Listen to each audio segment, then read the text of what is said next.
આપણે છેલ્લે અહીંયા સુધી જોયું હતું, હોકા યંત્ર સુધી આવ્યા હતા. હોકા યંત્ર સુધી આવ્યા હતા, બરાબર ને? હા અહીંયા સુધી આવ્યા હતા હોકા યંત્ર. હોકા હા, યંત્ર બસ બસ કેવી અહીંયા રીતે સુધી આવ્યા મુકાય, હતા. આ બધું સમજાઈ હા દીધું હતું ને? હા, આ તો સમજાવી દીધું તમે. બસ હવે આપણે આવ્યા છીએ અહીંયા 81 પદનું વાસ્તુ. એ અત્યારે નહીં સમજાય, ભલે આપણે એને ઓકે. સ્લાઇડ પેલા અત્યારે મૂકી છે, પણ અત્યારે તમને આ વસ્તુ નહીં સમજાય. અચ્છા. એ આપણે પહેલા પ્લોટની આકાર ને એ બધું સમજી લઈશું ને પછી તમને ખબર પડશે. અચ્છા. હા. તો આ તમારા વાસ્તુ પુરુષને કેવી રીતે મૂકવામાં આવે છે એ અહીંયા તમને હમ. બતાવેલું છે.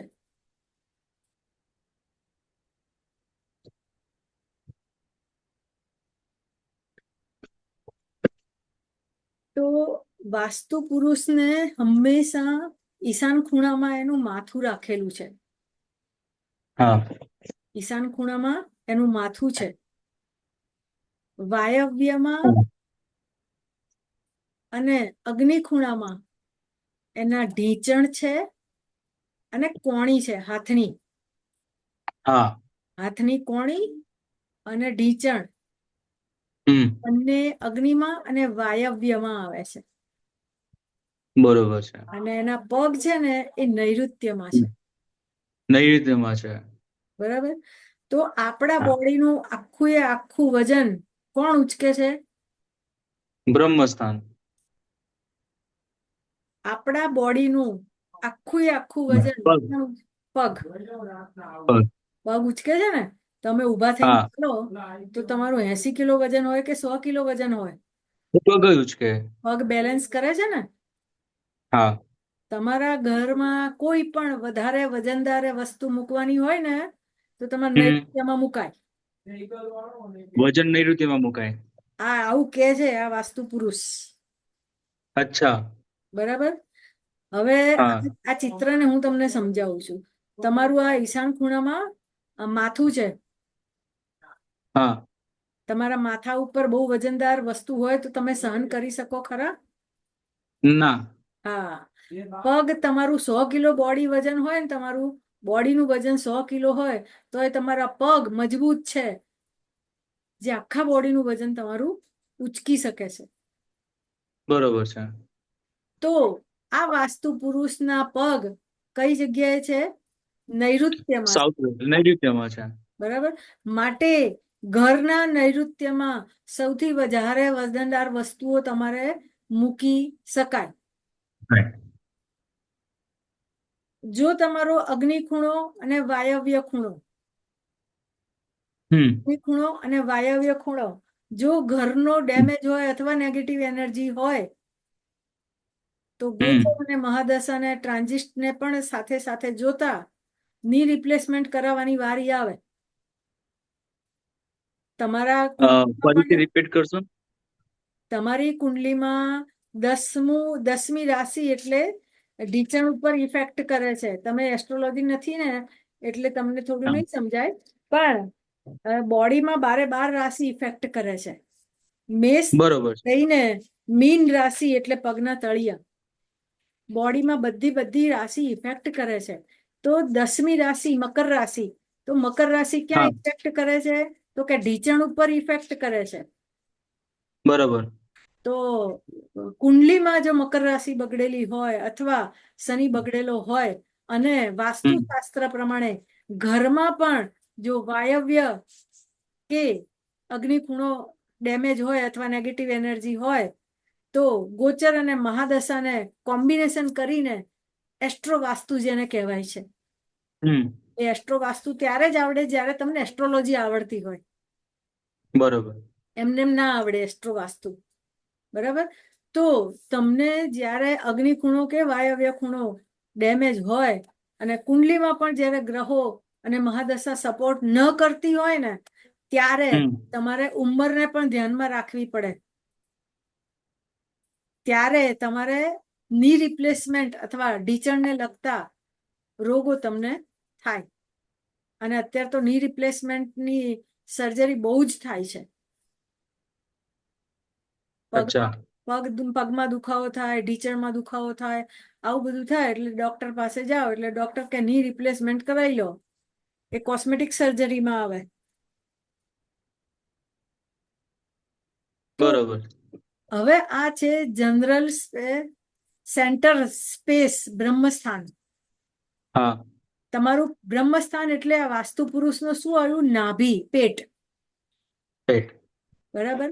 પેટ, હમ તમારું પેટ બહુ ઉપસેલું હોય ને, હમ ફુગ્ગા જેવું, તો એ રોગની હા. નિશાની છે. ઓકે. અને પેટ ખાડા વાળું હોય ને, તો એ હમ ગરીબાઈની નિશાની છે. ગરીબ માણસ હોય ને, એને પેટ આમ ખાડામાં જતું રહ્યું હોય. ઓકે. તો બ્રહ્મસ્થાનમાં બહુ મોટો ટેકરો પણ નહીં સારો, અને ખાડો પણ નહીં સારો. બ્રહ્મસ્થાનને થોડુંક સ્લાઇડ ઊંચું હોવું જોઈએ. સ્લાઇડ શું ઓછું હોવું જોઈએ? બ્રહ્મસ્થાન સહેજ અડધો ઇંચ, ઊંચું હોવું જોઈએ. અચ્છા. બીજા બધા સરફેસ કરતા બ્રહ્મસ્થાન અડધો ઇંચ જેટલો પણ થોડો વધારે એ હોય ને, તો એ યોગ્ય કહેવાય. બ્રહ્મસ્થાનમાં તમે બહુ વધારે વજન મૂકો ને, તમારું પેટ છે, તમારી હમ કેપેસિટી એક લાડુ ખાવાની હોય, અને હમ તમે કોઈ ગેસ્ટમાં મહેમાન તરીકે ગયા હોય ને 5 લાડવા દબાઈ દબાઈ દબાઈ દબાઈને પરાણે પરાણે આગ્રહ કરી હમ કરીને ખવડાવે, તો તમારી પરિસ્થિતિ શું થાય? અકળામણ થાય ને. થાય. હા. તો બ્રહ્મસ્થાનમાં જ્યારે વધારે વજનદાર વસ્તુઓ મૂકી હોય ને, ત્યારે દવાખાને જવું પડે. બ્રહ્મસ્થાનમાં ટોયલેટ ના કરાય, બ્રહ્મસ્થાનમાં તમારી સીડી ના હોય, બ્રહ્મસ્થાનમાં તમારે કોઈ પણ વધારે વજનદાર વસ્તુ ના મુકાય, બ્રહ્મસ્થાનમાં તમારે દિવાલ ના કરાય, સ્પેસિયસ હોવું જોઈએ. પહેલાના જમાનામાં બ્રહ્મસ્થાન ઓપન ટુ સ્કાય રાખવામાં આવતા હતા. ઉપર હમ આકાશમાંથી વરસાદનું પાણી પડે ને, તો સીધું તમારા ચોકમાં પડે. પરંતુ પરિવર્તન એ સંસારનો નિયમ છે. પરિવર્તન એ પ્રકૃતિનો નિયમ છે. પરિવર્તન એ પરિસ્થિતિનો નિયમ છે. પરિવર્તન એ વિચારોનો નિયમ છે. અને પરિવર્તન એ વર્તનનો નિયમ છે. હમ તમે જે વ્યક્તિ માટે જેવું વિચારતા હોય, તો આખી જિંદગી એવું જ વિચારો. કોઈ સમયાંતરે ફેરફાર થાય ને. થાય. હા. તો વિચારોમાં પણ પરિવર્તન આવે, વર્તનમાં પણ હમ પરિવર્તન આવે. કુદરત પણ હવે હા. પરિવર્તન કરે છે. કુદરતે હમ પણ પરિવર્તન સ્વીકાર્યું છે. પ્રકૃતિ પણ ઓકે. પરિવર્તન સ્વીકારે છે. તો પરિવર્તન એ સંસારનો નિયમ છે. પરિવર્તન એ પ્રકૃતિનો નિયમ છે. હમ જેમ જેમ વસ્તી વધતી ગઈ ને, તેમ તેમ ઘર નાના થતા ગયા. જેમ જેમ વસ્તી વધતી ગઈ, આપણે ઇન્ડિયાની જ વાત કરવાની, આપણે બહારની નથી કરવી. જેમ જેમ વસ્તી વધતી ગઈ ને, તેમ તેમ ઘર નાના થતા ગયા. અને ઘર નાના થતા ગયા ને, એટલે બ્રહ્મસ્થાનને ઓપન રાખવું એ શક્ય બન્યું નહીં. કારણ કે હવે ફ્લેટ સિસ્ટમ થઈ ગઈ. પહેલા માળે બીજા કોઈ રહેતા હોય, બીજા માળે બીજા કોઈ રહેતા હોય, ત્રીજા માળે બીજું કોઈ રહેતું હોય. તો ઓપન ટુ સ્કાય બ્રહ્મસ્થાનમાં ફ્લેટમાં મળે નહીં. માટે વાસ્તુશાસ્ત્રમાં પણ આપણે હવે પરિવર્તન લાવવું પડે. તો ફ્લેટની સિસ્ટમમાં આપણે ઓપન ટુ સ્કાય બ્રહ્મસ્થાન નથી રાખી શકતા, તો શું કરવાનું છે? કે ત્યાં દિવાલ ન થાય, ત્યાં સીડી ન મુકાય, કોઈ વજનદાર વસ્તુ ન મુકાય, અને ખાલી જગ્યા રહે, એટલું તો આપણે કરી શકીએ ને. હા. તો જેમ જેમ વસ્તી વધતી ગઈ ને, તેમ તેમ ઘર નાના થતા ગયા. અને ઘર નાના થતા ગયા ને, એટલે વાસ્તુશાસ્ત્રના બધા નિયમો પ્રમાણે તમે ઘર બનાવી શકતા નથી. તો શું કરવાનું છે? કે સમજો 10મા માળે તમારો ફ્લેટ છે, તો તમારે ખાલી 10મા માળના 1001 ને જ જોવાનું છે. 10મા માળના 1001માં તમારે નિયમો પ્રમાણે જેટલો કાર્પેટ એરિયા કે જે તમને જમીનોના નિયમો પ્રમાણે બિલ્ડર આપે છે એટલામાં જ તમારે વાસ્તુ જોવાનું છે. બહાર તમે બાજુવાળાનું નહીં જોઈ શકો, કારણ કે તમારે બાઉન્ડ્રી બંધાઈ ગઈ કે બસ આ મારું, આનાથી વધારે તમારે કામ કરવાનું નથી, આમાં તમારો હક લાગતો નથી. જેટલી પ્રિમાઇસીસમાં તમારો હક લાગે છે ને એટલામાં જ તમારું નું કાર્ય તમે કરી શકો. જાહેર પબ્લિક પ્લેસ ઉપર તમે આ રીતે તમારું પોતાનું વાસ્તુ કરી ન શકો. બેની કોમન દિવાલ હોય ને વચ્ચે પેસેજ આપ્યો હોય તો પેસેજમાં તમે તમારું વાસ્તુની ગણના ના કરી શકો, કારણ કે તમારી પ્રિમાઇસીસ નથી, એક કોમન પ્રિમાઇસીસ છે. તો તમારે કઈ પ્રિમાઇસીસ જોવાની? તમારી 4 દિવાલની વચ્ચે તમારો જે એરિયા આવે છે અને કાર્પેટ એરિયા કે જે પણ બિલ્ડર તમને લખીને આપે છે એ જ તમારી પ્રિમાઇસીસ, બાકી નહીં. તો એમાં તમારે જે 2 BHK 4 BHK જે પણ તમારું હાઉસ છે, ટેનામેન્ટ છે, બંગલો છે કે ફ્લેટ છે, જે પણ છે તે એનું સેન્ટર પોઈન્ટ તમારે કાઢવાનું. અહીંયા જો આપણે 9 લાઈનો અહીંયા આમ બતાવેલી છે, 3 ઊભા ખાના છે ને 3 આડા ખાના છે. આ 1 3 1 2 3 1 2 3 એટલે 9 ખાનાની વચ્ચેનું જે ખાનું છે ને એ બ્રહ્મસ્થાનનું છે. બ્રહ્મસ્થાનનું છે. તો બ્રહ્મસ્થાનમાં જેટલા તમારે 9 ભાગ, એક સરખા 9 ભાગ કરતા વચ્ચેનો જે 9મો ભાગ આવે ને એ તમારે ખાલી રાખવો પડે. હવે સમજો તમારી પાસે બહુ મોટી જગ્યા છે, તમારી પાસે બહુ જ મોટી જગ્યા છે, તો બ્રહ્મસ્થાન કેટલું મોટું થાય? થાય ને? બ્રહ્મસ્થાન મોટું થાય, મોટી જગ્યાએ તો મોટું થાય. હા, મોટી જગ્યાએ તો મોટું થાય. તો શું આટલી બધી જગ્યા તમારે ખાલી રાખવાની? નહીં, નહીં રાખવાની, કારણ કે મેઇન પોઈન્ટ સેન્ટર આવતું હોય ત્યાં જ લેવાનું ને. હા, એટલે તમારે પછી શું કરવું પડે? આ બ્રહ્મસ્થાનના ફરીથી 9 પાર્ટ કરવાના. ઓકે, આ બ્રહ્મસ્થાનના ફરીથી 9 પાર્ટ કરવાના અને પછી પાછું જે સેન્ટર આવે ને એ ખાલી રાખવાનું. સમજો એ પણ બહુ મોટું છે, 2-4 એકર જગ્યા હોય તો એ પણ કેટલું મોટું થાય?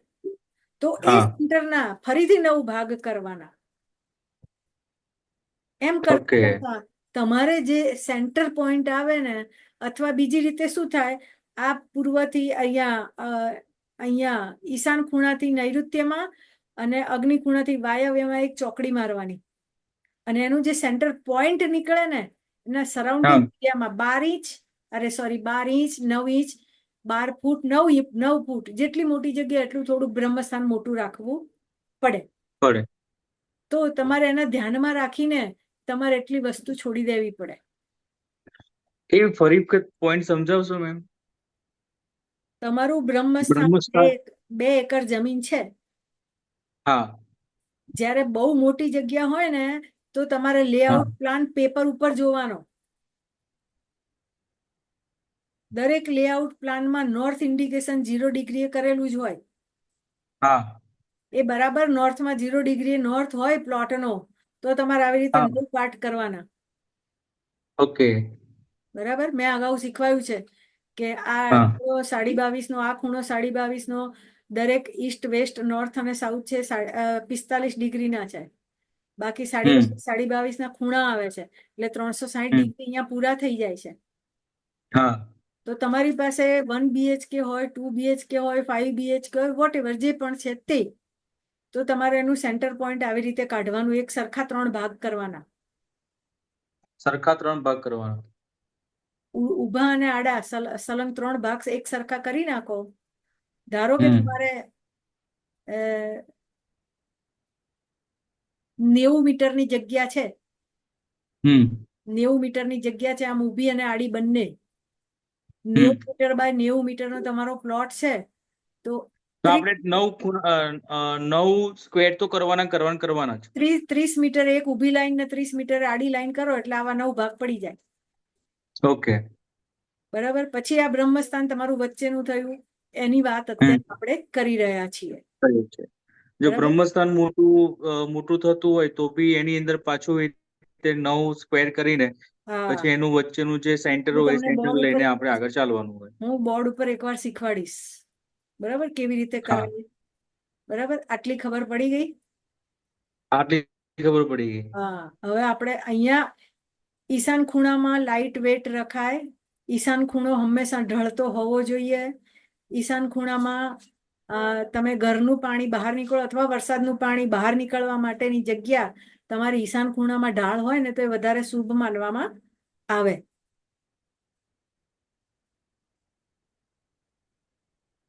બરાબર, અગ્નિ તત્વમાં તમારું ફાયર એલિમેન્ટમાં તમારું વોટર એલિમેન્ટ થાય તો તમારું એ અગ્નિ તત્વને અને જળ તત્વને વેર છે, એટલે અગ્નિ તત્વની એને જે પણ એનર્જી છે એ ઓછી થઈ જાય.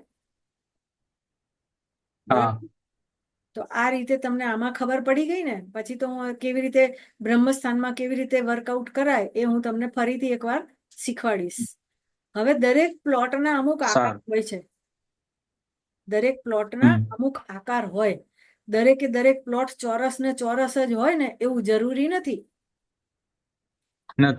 બરાબર, કારણ કે એના મેઝરમેન્ટ પ્રમાણે માપણી કરવા વાળા જે ગવર્મેન્ટના માણસો છે ને એ માપણી કરાવીએ એને 4 દિશાના માપ કરીને લખી આપે તમને કે પૂર્વ આટલું છે, ઉત્તર આટલું છે, દક્ષિણ આટલું છે, પશ્ચિમ આટલું છે. આવું બધું માપણીના માણસો છે સરકાર પાસે.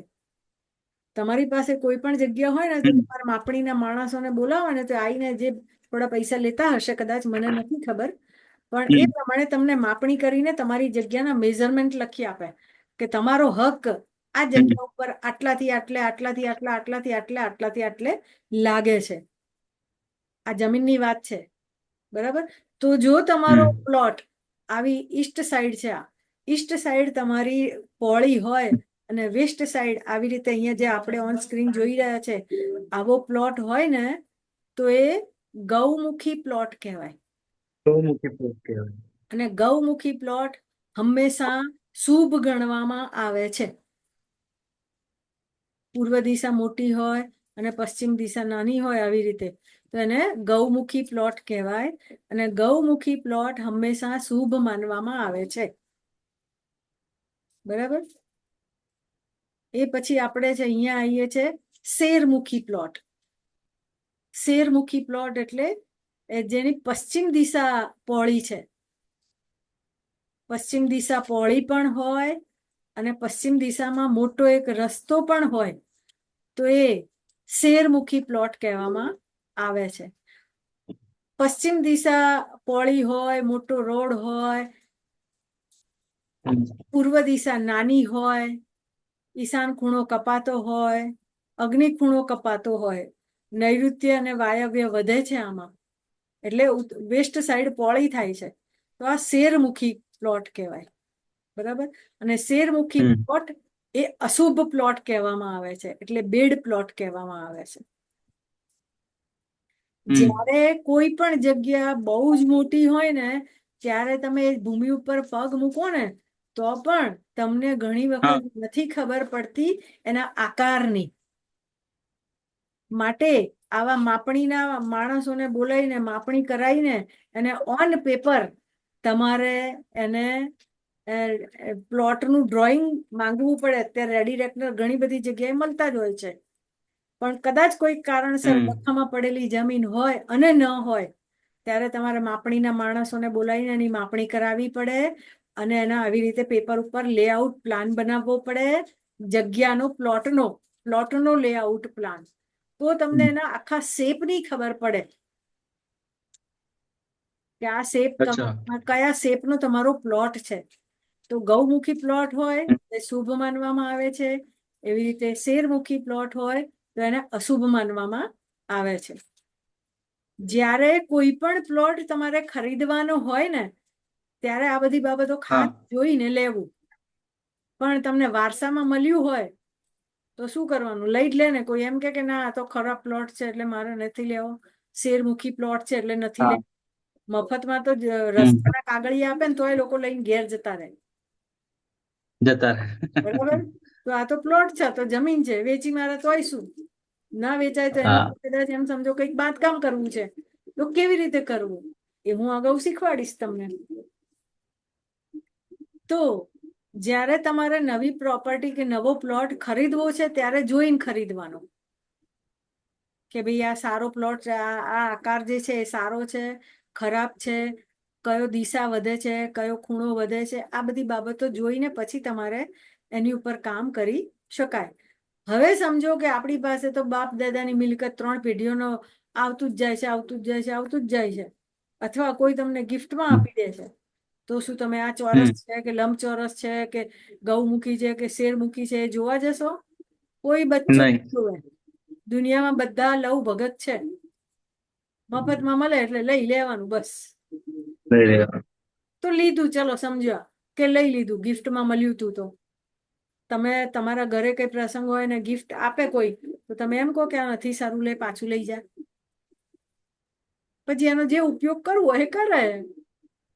તો આ આવી વસ્તુ છે. તમને જ્યારે ગિફ્ટમાં મળેલું હોય, વારસામાં મળેલું હોય, તો તમે ફરજિયાત લેવું પડે. લીધા પછી ક્યાંને વેચવું હોય તો વેચી મરાય, અથવા એની ઉપર કંઈક કામ કરવું હોય તો કરી શકાય છે. તો આવી જ રીતે તમારે શેરમુખી પ્લોટ હોય તો એ અશુભ માનવામાં આવે છે. એવી રીતે ઘણી બધી જમીનોની આકૃતિઓ છે જે મોટા ભાગે આવી ટાઈપની હોઈ શકે. આવો સમચોરસ પ્લોટ હોય લંબચોરસ જેવો, તો એને શુભદાયક અને પુષ્ટિવર્ધક કહેવામાં આવે છે. ચોરસ કે લંબચોરસ પ્લોટ હોય ને, ઊભો કે આડો, ચોરસ કે લંબચોરસ, તો તે હંમેશા શુભ માનવામાં આવે છે. આવો ચતુષ્કોણ હોય તો પણ એને શુભ માનવામાં આવે છે. આવી રીતનો ચતુષ્કોણ હોય સમચોરસ, તો પણ એને શુભ માનવામાં આવે છે. માનવામાં આવે છે. તો ચારે દિશા અને ચારે ખૂણા એને પ્રોપર મળે.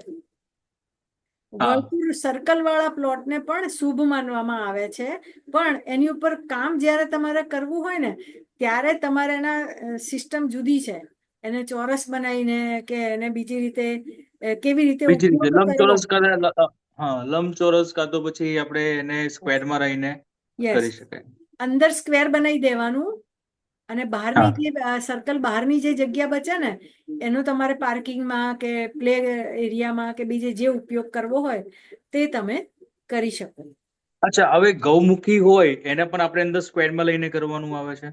ના, ગૌમુખી હોય તો નહીં કરવાનું. ગૌમુખી એમનું એમ જ. અચ્છા, શેરમુખી હોય તો કરવાનું. અચ્છા, પ્લોટ અશુભ જણાતો હોય તો એને સ્ક્વેરમાં કરીને ચાલવાનું હોય છે, અને જ્યારે ગૌમુખી હોય ત્યારે નથી કરવાનું. Yes, exactly.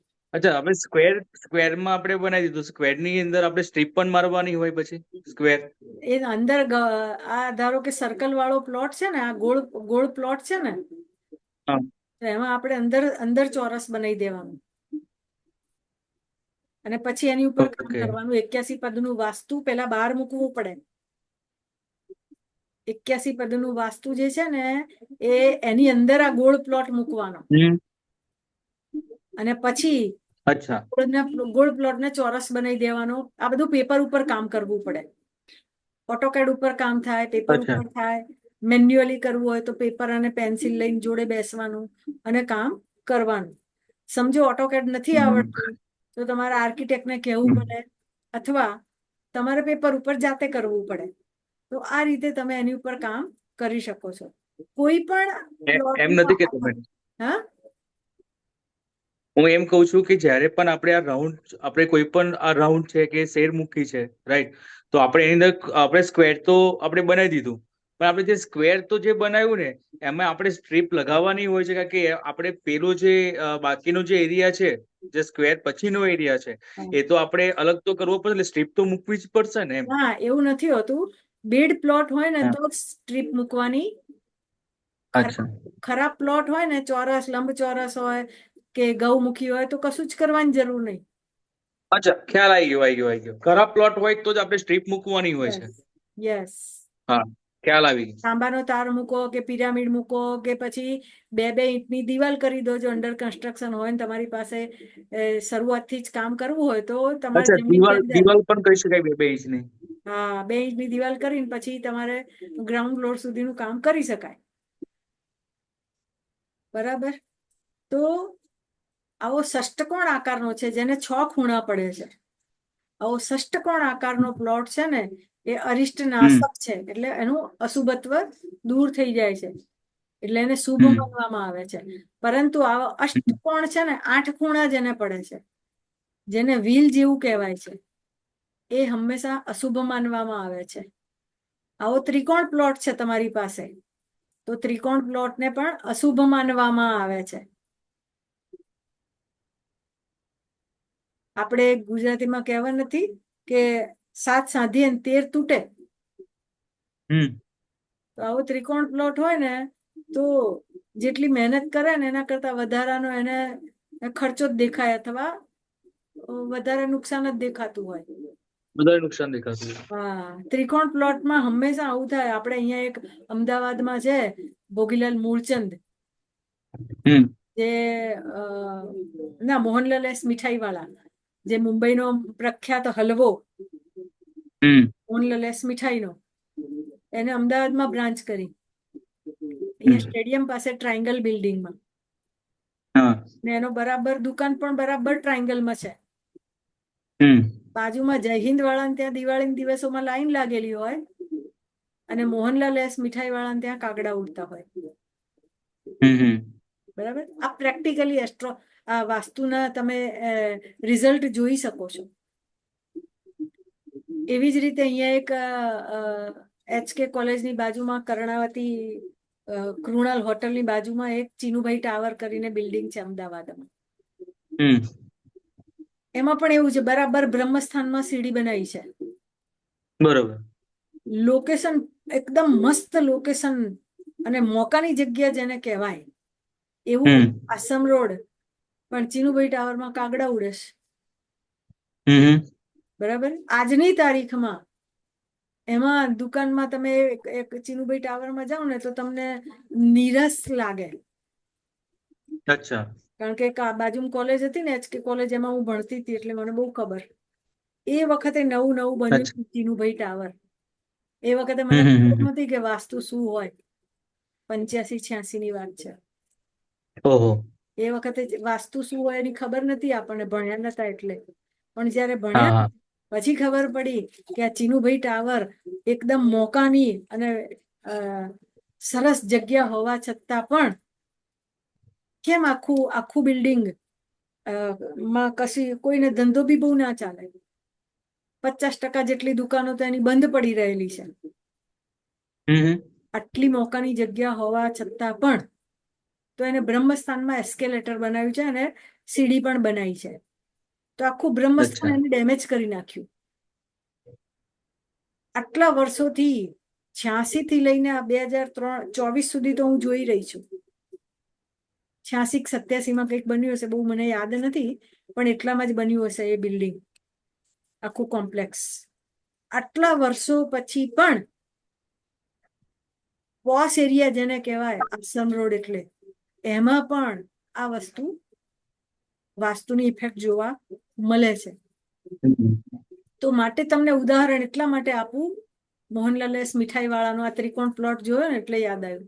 તમે ક્યારેક સ્ટેડિયમ બાજુ નીકળો ને ત્યારે જોવાનું, મોહનલાલ એસ મીઠાઈ વાળા તમારે ત્યાં નવરા બેસી રહ્યા હોય. દિવાળીના દિવસ હોય ને તો પણ બધી મીઠાઈ વાળાને ત્યાં બહુ ભીડ હોય, પણ ત્યાં એ લોકો ઘણીવાર ખાલી બેસી રહ્યા હોય છે.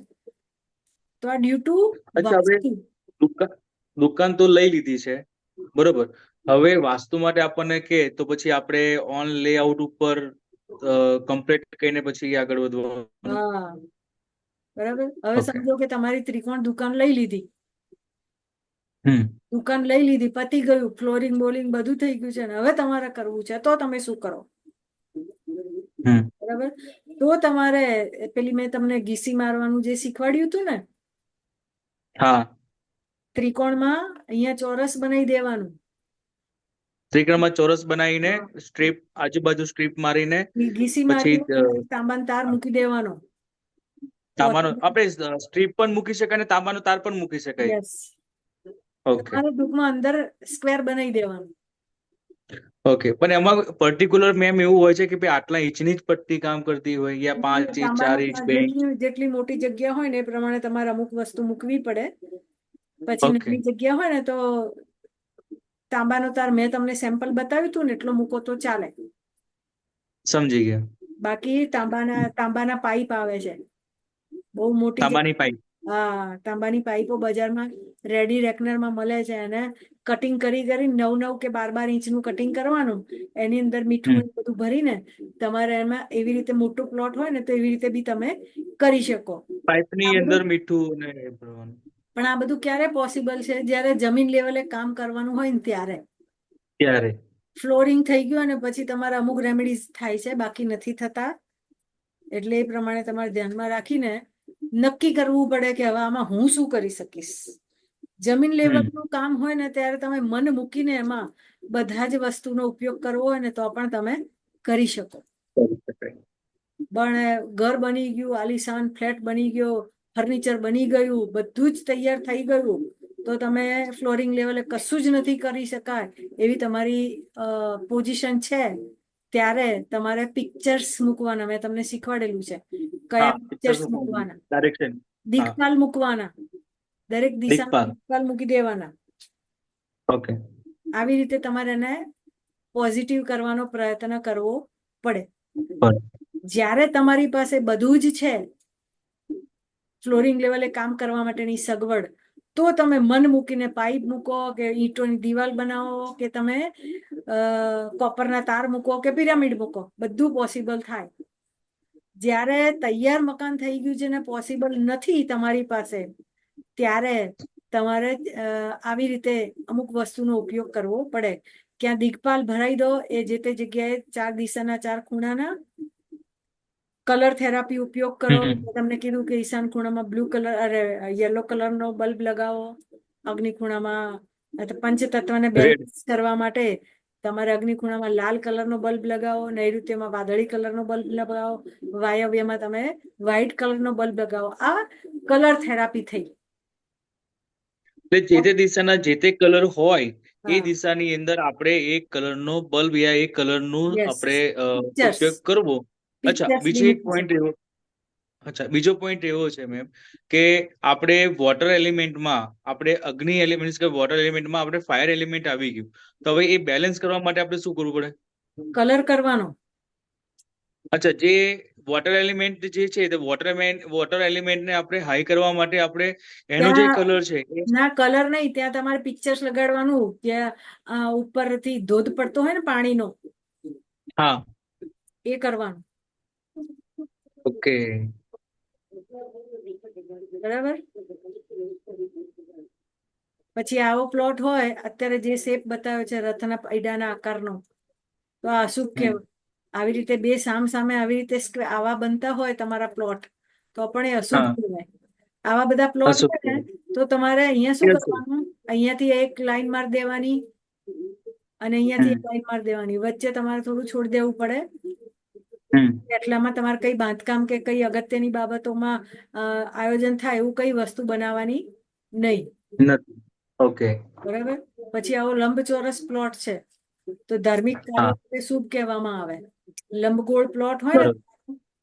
આવો લંબગોળ પ્લોટ હોય ને, તો તમારે ધાર્મિક કાર્ય એટલે કે મંદિર બનાવવું હોય, આશ્રમ બનાવવાના હોય, આવું બધું કંઈ પણ હોય ને, તો તમે એમાં બનાવો ને તો વધારે શુભત્વ પ્રાપ્ત થાય.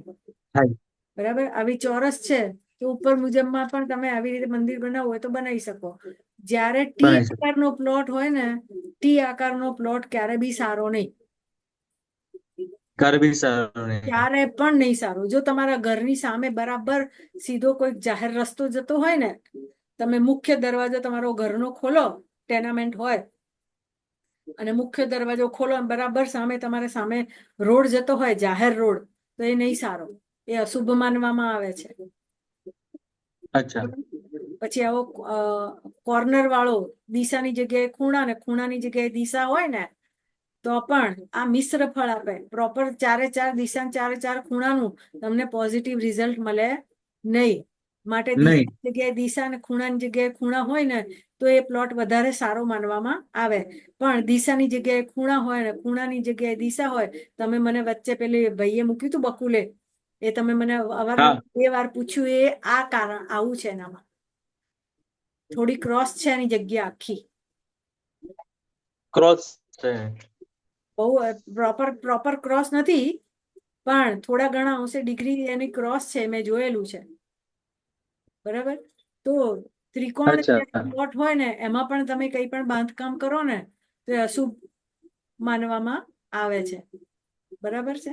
પછી આવી રીતે છાજમુખી પ્લોટ, આ જે શેપ બતાવ્યો છે મેં તમને એક પીડીએફ આપેલી છે, એ પીડીએફ માં પણ આ બધું એ જ વસ્તુ છે. એટલે છાજમુખી પ્લોટ હોય ને તો પણ એ ઘરની સુખ અને સંપત્તિને નષ્ટ કરે છે. મારા પાસે હું આ પીડીએફ ખોલીને જ બેઠો છું, હા આખી ફાઇલ બનાવી દીધી છે. હા. પછી આવી રીતે તમારું આ હોય ને, આ તમે જે અચ્છા તમે પેલો બકુલભાઈ વાળી વાત કરી ને એમનો હા પ્લોટનું, તો એમનું મારી પાસે મેં પ્રિન્ટ આઉટ કાઢી હતી, પણ હવે મને એવી લાઈટ થઈ કે એ છે ને ક્રોસમાં છે. એક ખૂણાની અંદર બે આખી એક દિવાલ આવે છે, એક ખૂણામાં આખી આમ સડિંગ એનું છે ને એનો ચોરસ પ્લોટ છે થોડુંક જ નહીં. ત્રાસમાં છે. હા, અને ક્રોસમાં પ્લોટ છે એટલે એને ના નથી. 81 પદના વાસ્તુમાં પ્રોપર 0 એ ઉત્તર દિશા છે જ નહીં એના પ્લોટની. એટલે એને પ્રેક્ટિકલી તમારે સમજવું પડે. જ્યારે અહીંયા આવો ને ત્યારે આ પેપર લેતા આવજો એટલે હું તમને સમજાવીશ. વર્બલી વાત કરવાથી એમાં નહીં ખબર પડે તમને. બરાબર. પછી જો આવો તમારો નહીં પડે, પ્લોટ હોય સાચી ને, વાત છે, પણ આ થોડુંક તો હવે ખ્યાલ આવી ગયો છે પ્લોટનું કીધું એમ. તમે જ્યારે મને હમ ઓફલાઈન એકવાર મળો ને ત્યારે આ પ્રિન્ટ લેતા આવજો, માટે હું તમને બતાવી દઈશ. કારણ કે બધી જ વસ્તુ ઓનલાઈનમાં વાતોથી નહીં સમજાય. એટલે પેપર ઉપર, ટેબલ ઉપર પેપર લઈને બેસો ને તો સમજી તમને વધારે ખબર પડે. બરાબર. પછી આવો તમારો આકાર છે. આમાં જેટલા આવા અડધું હાફ રાઉન્ડ છે. હાફ રાઉન્ડ પ્લોટ હોય ને તો પણ અશુભ કહેવાય. આ હમ તબલા છે, કોઈ પણ મ્યુઝિકલ ઇન્સ્ટ્રુમેન્ટ જેવા કે મૃદંગ છે, તબલા જેવા કોઈ પણ આકાર હોય, ઢોલ છે, આવા આકારનો તમારો પ્લોટ હોય ને તો અંદરથી ખાલી હોય. માણસને ગમે તેટલું મહેનત કરે ને પણ હંમેશા ખાલી ને ખાલી રાખે. કોઈ પણ મ્યુઝિકલ ઇન્સ્ટ્રુમેન્ટ છે ને અંદરથી ખાલી હોય, પોલું હોય તો ખાલી ચણો વાગે ગણો. હમ બરાબર. ઢોલને જરાક આમ સરકડી અડાડો ને તો મોટો અવાજ કરે. તો ખાલી જે છે ને એ અવાજ બહુ કરે. અને માટે સંગીતના દરેક ઇન્સ્ટ્રુમેન્ટ અંદરથી ખાલી હોય છે. કોઈ પણ ઇન્સ્ટ્રુમેન્ટને તમે જોજો, દરેક ઇન્સ્ટ્રુમેન્ટ. હા, હવે તો લેટેસ્ટ ટેકનોલોજીમાં બહુ બધા અંદરથી આયા ખાલી હોય છે. છે. એ અંદરથી ખાલી જ હોય. ઢોલને જુઓ, નગારાને જુઓ, તબલા જુઓ, આ બધા ખાલી હોય. અને જે ખાલી હોય ને એ અવાજ બહુ કરે. અને અવાજ બહુ કરે ને એટલે તમે જેવા તાલ મિલાવો ને એવો એ અવાજ કાઢે. બરાબર. તો જ્યારે તબલા છે, મૃદંગ છે કે આવા કોઈ ઇન્સ્ટ્રુમેન્ટ વાળા આકાર જેવા પ્લોટ હોય ને એ હંમેશા વ્યક્તિને ખાલી ને ખાલી રાખે. ગમે તેટલી મહેનત કરે ને ખાલી મહેનતના રાખે. પ્રમાણમાં પૈસા મળે નહીં. બરાબર. પછી આવું કાકમુખી પ્લોટ કહેવાય છે. નહીં. આ કાકમુખી પ્લોટ હોય ને એનું મકાન આગળથી ને પાછળથી પહોળું હોય છે. અને આને છાજમુખીથી આને ઉલટું કરી નાખીએ એટલે તેમજ અમુક વાર શું થાય કે કઈ દિશાનું છે એન્ટ્રી એ જોવી પડે. કાકમુખી પ્લોટ કઈ દિશાનો થાય છે, ઈશાન ખૂણો વધતો હોય ને આવી રીતે તો એ સારો ગણવામાં આવે. એની સામે ઈશાન વધે એટલે ઈશાન, અગ્નિ, નૈઋત્ય અને વાયવ્ય કપાય. આ વાયવ્ય કપાય ને એ પાછું નહીં સારું. બરાબર. તો આવી રીતે તમારે દરેકે દરેક કેવા પ્લોટ છે તેના આધારે તમારે એના શુભ કે અશુભ અહીંયા ચિત્ર પ્રમાણે બતાવેલું છે. બરાબર. આટલે સુધી